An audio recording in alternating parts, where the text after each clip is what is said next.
يا رب فرج همي ويسر أمري. يا جماعة تخيلوا لو عندك سر، على كل همومك تختفي، كل ضيقك يتبدد.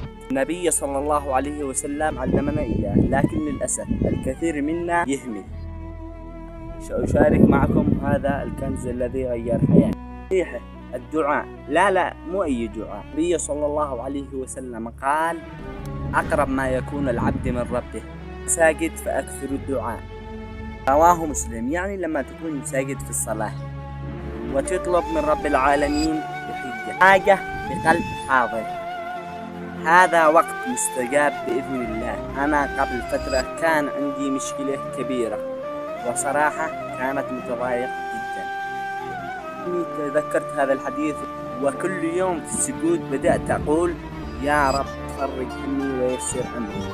والله العظيم بعد فترة قصيرة حصلت أمور لم أتوقعها، خففت الضيق. جربوا الحركة، ولوا 3 أيام، سجلوا لحظة سجودكم في أي صلاة، وادعوا بإخلاص، ثم تعالوا بعدين اخبروني في التعليقات شو التغيير اللي حصل معكم. وتذكروا دائما الدعاء سلاح المؤمنين. ما في مشكلة كبيرة إلا والله قادر على كل حال، اسألوه.